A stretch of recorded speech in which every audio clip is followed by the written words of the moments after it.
but there are things we can do. Let's analyze each group. This first group is trickier than I used to think. Now, used to, the Kendra of several years ago would look at this and say, the table itself is ordered by inventory key. And this non-clustered index only contains inventory key. So if I've got a query that's saying I want a row where the inventory key equals 1000, sure, I could seek to that in this non-clustered index, but I could also seek to that row just fine in the clustered index because they are both ordered by inventory key. Also, if I have a query that is keyed on inventory key and has two included columns, yeah, that might be similarly. I can seek on inventory key and I've got two columns here, but I can seek on the clustered index as well.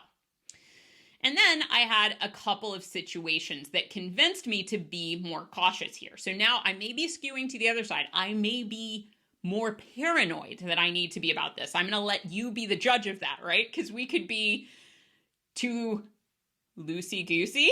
We could be like, whatever, it'll be fine. Or we could be a little too paranoid. I may be a little on the paranoid side, but let me tell you what happened to me.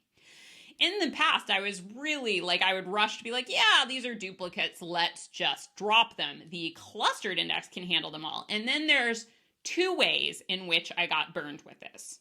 One way was, it turned out that the narrow index was handling queries and preventing deadlocks from happening because when a modification is made, when an update or delete happens, well, actually specifically an update, a delete is going to have to delete the entire row and an insert is going to insert a row. But when we have an update happen, an update only has to lock non-clustered indexes that have the column it's updating in it.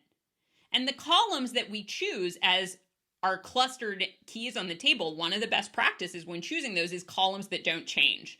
It's fairly rare, hopefully, in your databases for the clustered index itself to change. If it does change a lot, you might want to look at that because that's usually not the greatest use case. But what this means is that the clustered index of the table, when you're doing an update, yeah, the clustered index of the table has all the columns in it. It's going to get locked when you're updating the value of a column. If I have a non-clustered index on the clustering key, and it's not, if I'm updating a different column in the table, maybe I'm updating, min day in stock. If I update the value of min day in stock, I'm going to have to lock the clustered index on the table and then any index that has min day in stock in it. Guess what I'm not going to have to lock? A non-clustered index on the clustering key. So depending on what's using this, I have had the experience happen of, let's drop this duplicate to the clustering key and hey, suddenly deadlocks happen. So what I want to know, this doesn't mean never drop it. What I want to know is, did we create this index specifically to avoid deadlocks? Hopefully we can look back and figure that out in notes we have, or maybe someone knows, or maybe I can just look at the queries that are using the index. Maybe I do go ahead and drop it, but I'm just extra on the lookout for deadlocks after I drop it, right? Any of those can be fine. So that's one thing I've had with dropping that. It is a duplicate, sort of, right? Because the clustered index also has all those other columns. The other thing that I've had happen is that some queries may just choose to use the smallest index on the table. These are queries like, I'm going to take this index hint off here. If I run just a select count star on the fact inventory table, and I'm going to turn on my actual execution plans using this button here and say, hey, SQL Server, show me how you ran this query. If I turn on my actual plans and I run this query, it could count the rows on the table using any index on the table. Generally, what it's going to do is pick what looks like the smallest index on the table that isn't a filtered index, right? Because if I'm counting all the rows and a filtered index doesn't include all the rows, that wouldn't be a great choice. But this non-clustered index on inventory key happens to be selected because, hey, that's a nice small thing to scan. The clustered index has all the extra columns in it. Sure, it's sorted by, it's ordered by this same column, but it's bigger, and scanning something that is bigger takes longer than scanning something that's smaller. If I drop the smallest index on the table, then, what's left for it to scan? Well, in this case, it does turn out, let's scroll up and look in group 3. If I look at group 3 does have an index that's just on currency key. So it's not like I would be leaving only huge indexes on the table. That might mitigate that risk somewhat. It is also possible, of course, that I might have some queries that are counting specifically the inventory key. Now, in this case, you're kind of like, Kendra, well, inventory key is the clustered primary key of the table. That's always going to be populated.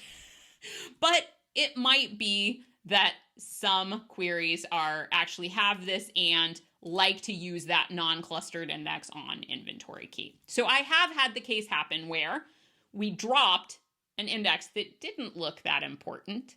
It wasn't used very often, but it was really important for a critical process that ran. In that case, it was every 4 hours, but it was a really important process. And having a really narrow index on the table, because all of the other indexes were really wide, was critical to that process.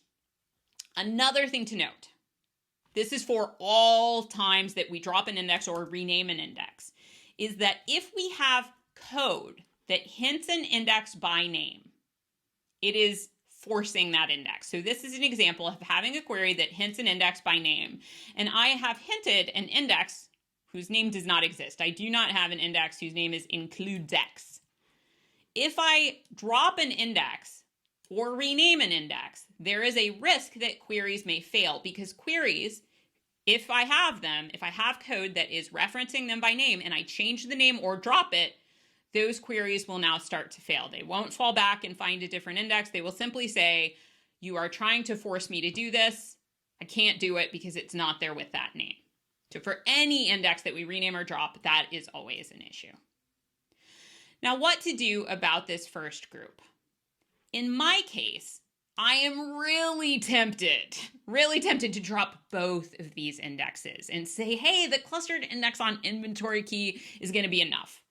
But because I've been burned, because I'm a little on the paranoid side about this issue now, because of deadlock issues and because of those queries who want a narrow index, I just want to know more. In this case, I'm going to say, this is not the lowest hanging fruit.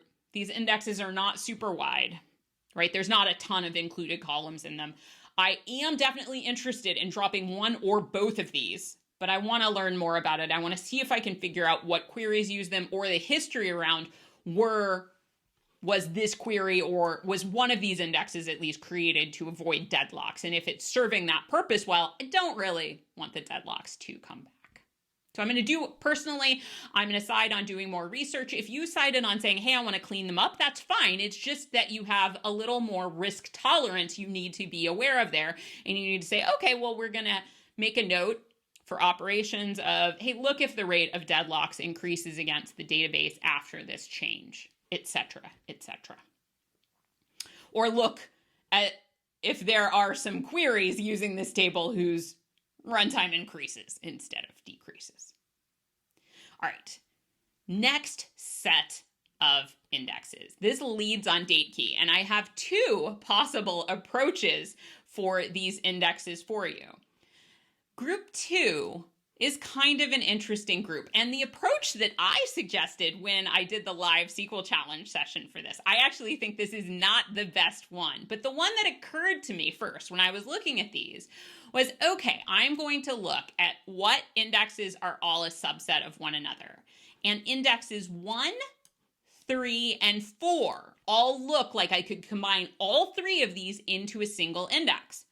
Because indexes 3 and 4, they have the identical set of key columns. This one has more included columns, right? But this index number 4 is a subset of index number 3. So I could combine these two, and I could combine in index number 1, because index number 1 also leads on date key. It doesn't have any more keys in there going on. So it does have a different included column list, but I can combine it in. Index number 2 is harder to combine because of inventory key. Similar to what we talked about earlier, having inventory key in there, if I just try to combine it in and like put inventory key last on the key column of this index, a query or queries who are seeking on this, now that inventory key isn't second in the list, they may still be able to seek on date key. Yeah. They will be able to still seek on date key. It's not may, but right, date key is in the same place, still seekable, but they might now have to scan portions of the index. And before I combine that in, I would really like to know, who are these queries? How important are they?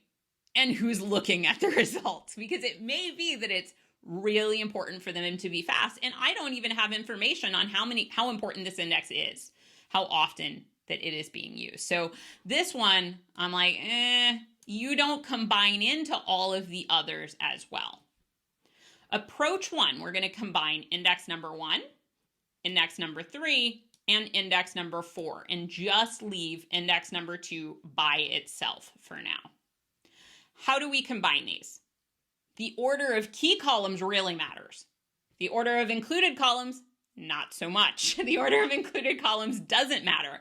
We can specify them in any order. SQL Server doesn't order the pages by it. They're just along for the ride in the leaf of the index. So combining these 3 indexes, well, we have one index that's keyed on date key. We have 2 indexes that are keyed on date key, load date, and unit cost. So let me turn IntelliSense back on just so I can get my little shrinkers back. I want to shrink this comment so we can look at the index definitions while we look at this combined index. My keys, I have date key, load date, and unit cost. So I have date key. If I highlight it here, I can see that it is in all index 1, 3, and 4. Load date is in 3 and 4. It isn't in index 1, so it's not relevant to it. It's fine. Index 1 only has 1 key. And then unit cost. Unit cost is an included column in that first query. A column in a given index, it can be an include or it can be a key. It can't be both. So we have promoted that into the key, and so we do not have to worry about including it in the includes. So now we want to combine all of the includes from these statements. We've got inventory key, that's present in index 1. We've got aging, that is present in 1, 3, and 4, and so on. So we just want to make sure that for indexes 1, 3, and 4, we are catching all of the columns in them and checking to make sure that we haven't left any out. This index, the create statement, I have said with online equals on. That is an enterprise feature in SQL Server. You can't do this in standard edition or below. You have to remember to say it though. If I have enterprise edition and I forget this little bit of syntax, well, I may start a lot of blocking. Modifications to the table, if I'm doing even just, this is a non-clustered index create, but creating a non-clustered index, if you do it offline, you're going to block modifications, which then could block reads behind it. So I've learned the hard way. Try to remember to use online equals on when you have that ability, if you need people accessing the database while you're doing it. Offline creates do tend to be faster. So if you have a downtime, you may want to do an offline create because you're not going to be blocking anybody. But if you're doing it while folks may be accessing the database, it can be very useful when you have Enterprise Edition. Since we have combined 3 indexes, we can then drop the indexes that we have combined. So this results in 2 indexes, right? Because we left index ID 2 alone. Summing up what we have for these 2 indexes there, I have my new index that has 3 key columns and a long list of includes.